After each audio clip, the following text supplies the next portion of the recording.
Hello everyone, and welcome to Canteen Cup. My name is Scott, and today we're out and about running a few errands, and I am trying a new camera. I got a GoPro Hero for Christmas, and I wanted to see how it works when compared to using my cell phone. I really don't like using my cell phone for shooting video, mainly because it's a hassle. And I'll tell you why. When your phone shoots a video, it uses what's called a variable frame rate, which means your frame rate varies up and down depending on the exposure, because the cell phone is rather limited in how its exposure range, so it has to adjust the frame rate amongst other things. Well, that's okay if you're just going to upload a video from your phone into something like YouTube. However, I do go in and I edit mine a little bit, and so I have to convert it from a variable frame rate to a constant frame rate. And so what that means is I have to use a piece of software. I use what's called Handbrake, and it allows me to re-encode the video into a format that I can use in my video editor. Now, I don't do a whole lot of video editing, but I do a little bit. I play with the audio a little bit, and do little cuts, put some transitions in, titles. But in order for me to do that, I have to make that conversion process, which takes time, and the longer the video is, the more time it takes. In addition, uploading a video from my cell phone to my computer is another hassle, and it just takes a long time. With the GoPro, it's got a micro SD card, and really what happens is when I plug it into my computer to recharge its battery, it acts like my computer sees it as a storage drive, and so I can just go in and clickety-click, it's on my computer. So that will save me a lot of time when it comes to editing and getting a video ready for YouTube. And that's the other part of that, is the uploading a video from my cell phone to my computer. It doesn't do it automatically. It's a multiple step process. It just eats up more time than I want to deal with when getting video. I also like the GoPro that I can get different mounts for it. Right now I have it mounted in my truck, as you can see, and I can also get different mounts. I can get a headband and mount it on my head. I can get a wrist mount where I can mount it on my wrist, magnetic mounts. I've got a little selfie stick for this. So there's a lot of different ways to mount this camera. And another thing I like about it is that it is weatherproof. I think it is somewhat waterproof, but it's at least weatherproof, which means I can take it out when it's raining, because I do things when it rains. And with a cell phone, that's kind of an iffy proposition. A lot of companies, I have an iPhone, they say it's weather resistant, but then they really don't say it's weather resistant. So that's a take it for what it's worth. But with this, I'll have more versatility in taking better video. I have this mounted on my truck with it's a mount that's got a little sticky pad on, so I've got it mounted to my dash, and we'll see how long that lasts. But so far, in general, I kind of like the concept of the GoPro. This is my first video with it, so we'll see how well that goes. Today I'm out running errands, and I've got a few stops I've got to make. I've got to do some work today, but in general, I'm going to go visit some friends. And while I'm out here, I want to talk about a couple different things. I'm just kind of meandering through. One of the things I want to talk about is, guns. A lot of, guns are not a prominent part of what I do, but I do like to shoot. And so I don't necessarily overly obsess about guns. I think I only have maybe one, maybe two other videos that talk about guns, and so it's not a big thing. But one of the things I want to touch upon is gun modifications. And a lot of people spend a lot of money on gun modifications, and the only thing I'm really going to say about that is be very, very careful how much you modify.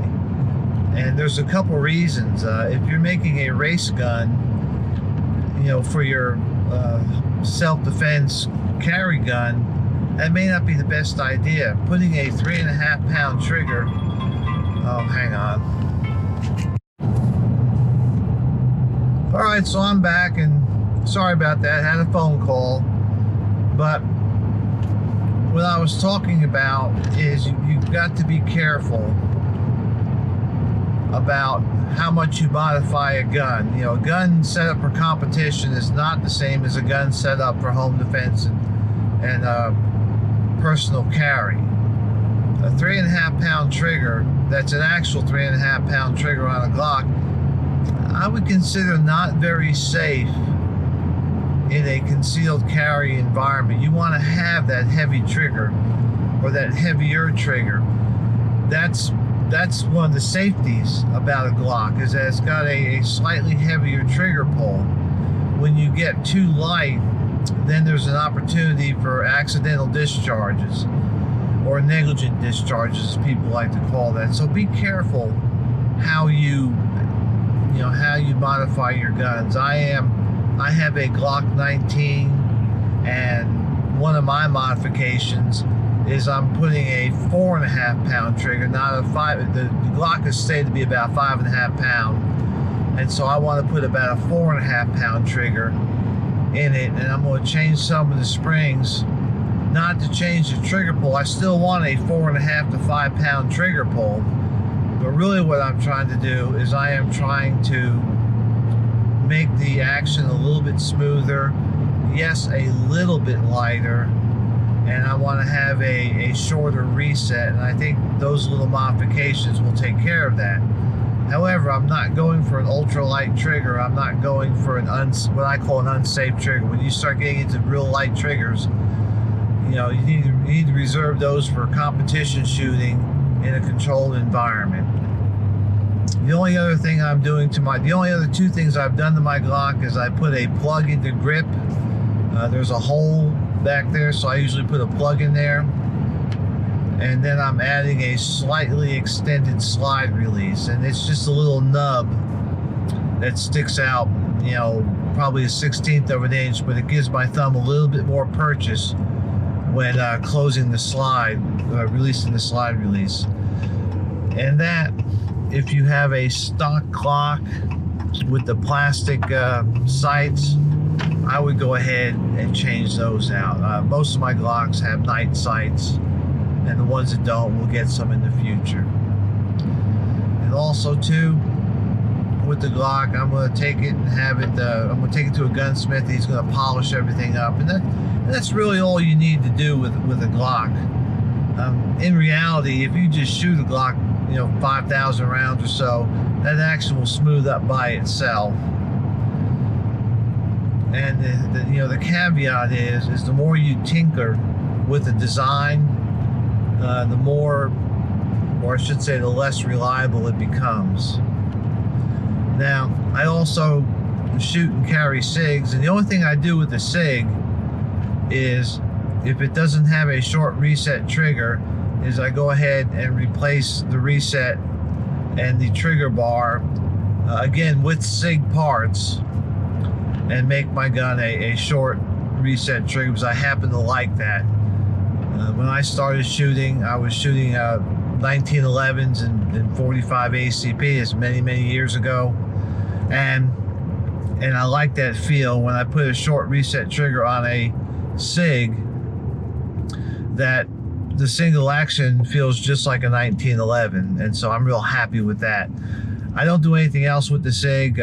Typically I get them with night sights, and so I don't need to do any more. The double action trigger is fine where it is. It's probably about 10 pounds, and that's fine. You want that. Like I said, you want a safe trigger, a safe per shot. However, with the SIG, the trigger is very smooth, and I have no trouble shooting it. And I did a video where I shot my SIG, and you can see I shoot it just as well as the Glock.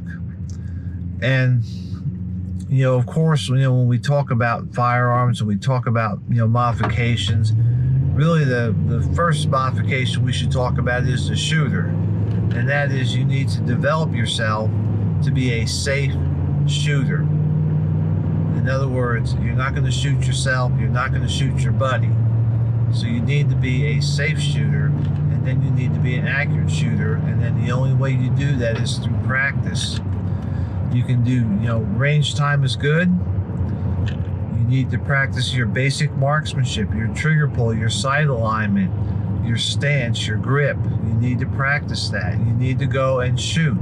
Do you have to shoot 9mm, which is fairly expensive? Yeah, well, kind of expensive. It's pretty cheap now. The answer is no. You can go with a .22 pistol and accomplish the same thing. But you need to go and you need to shoot. And then you need to practice. If you are a concealed carry person, then you need to practice drawing from concealed carry. And I would do so with an empty gun or one that has snap caps in it if you're afraid of your firing pin breaking. But you need to practice that. You need to practice your draw. You need to practice your fire. You need to practice how to clear your clothes away from your pistol, because that in itself could be dangerous if you grab a handful of pistol along with a handful of your shirt tail. So really it's practice. Do you have to practice firing something all the time? No. Dry fire is a very good way of getting your skills together. When I used to shoot in competition, IPSC, IPSC, I would spend many a night at home drawing and firing with an empty pistol. And that's how I got good. And I do it today. I practice my marksmanship skills. I dry fire, and then I go to the range and I shoot either my .22 or I shoot one of my 9mm. But it's all about practice. It's all about proficiency. You can have a $5,000 gun, but it's worthless to you if you can't shoot it. So, again, this is an experimental video. I'm playing with my GoPro camera. It's a Christmas present, and I'm enjoying it. But I wanna see how it works in different venues, and so we'll see how this goes. And that's really all I got for now. I may do a video later, but again, be safe. Be safe with your firearm. Practice dry firing, practice at the range, practice how you're going to shoot. And that's really critical, because if there comes a time when you really need to use that firearm to defend yourself, you are going to fall back on your training. In other words, the muscle memory, the repetition, the same thing in karate. What makes karate good is people do the same move thousands and thousands of times, where it's ingrained in their head and they don't have to think about it. The same applies to shooting. When you get into a stressful situation, you will fall back on your training. And one of my caveats in life is train what you do, because you will do what you train. And there's truth to that, because when things go wonky, your other brain takes over, your reptile brain takes over, and you go kind of like into automatic mode. So practice and be safe, and only shoot what you're aiming at. That's all I got for you today. Stay safe and stay secure. We'll see you.